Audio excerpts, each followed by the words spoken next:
सुनिए वरदान की कहानी।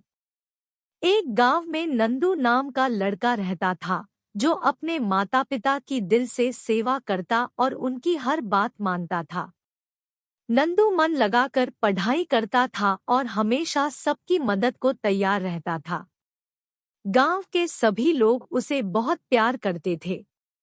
नंदू के पिता दिन भर फेरी लगाकर सब्जी बेचा करते थे और उसकी माँ घर संभालती थी। उसकी एक छोटी बहन थी जिससे वह बहुत प्यार करता था। पिता की कमाई से घर और पढ़ाई का खर्चा निकल जाता था। स्कूल जाने से पहले नंदू सुबह सारी सब्जियां धोकर ठेली पर सजा देता था, जिससे उसके पिता को मदद मिल जाती थी।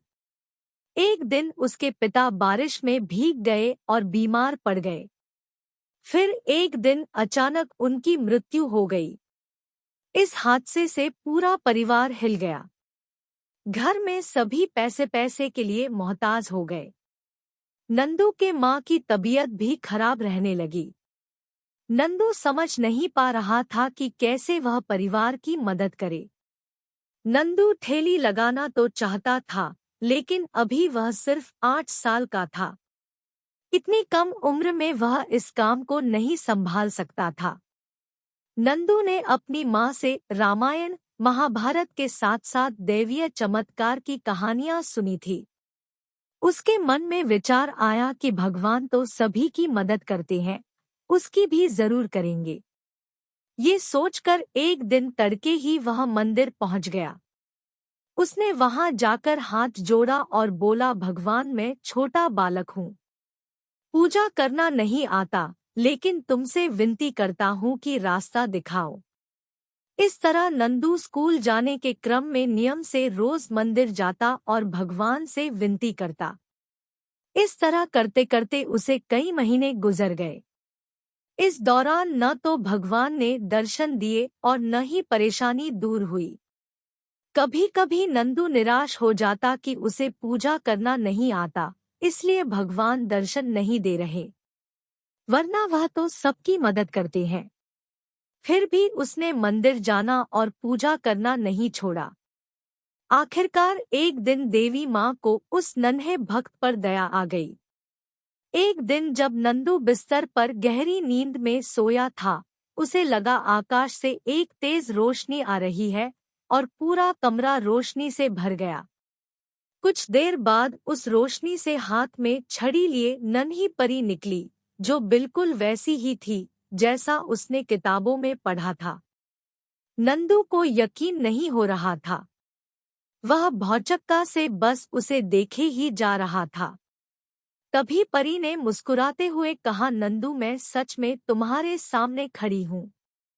नंदू ने तुरंत कहा, तो क्या तुम परी हो?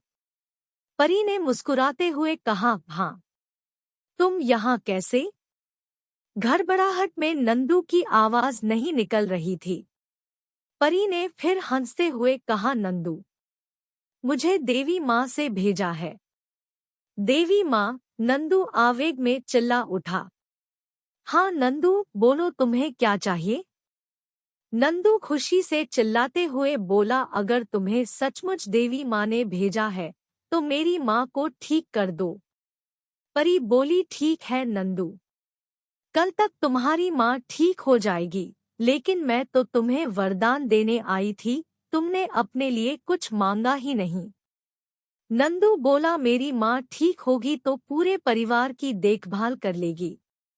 बच्चों पर पहला अधिकार माँ का होता है, इसलिए मैंने माँ के लिए मांगा।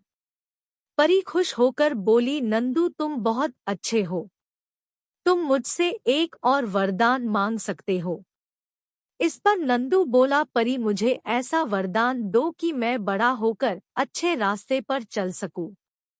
परी ने खुश होते हुए नंदू को एक अंगूठी दी और बोली, इसे पहनकर जो मांगोगे वो मुराद पूरी होगी, लेकिन जिस दिन गलत काम के लिए इस अंगूठी का इस्तेमाल करोगे तो इसकी शक्ति खत्म हो जाएगी। एक बात और, इस अंगूठी का जिक्र किसी से न करना, वरना गायब हो जाएगी। ऐसा कहकर परी वहां से चली गई।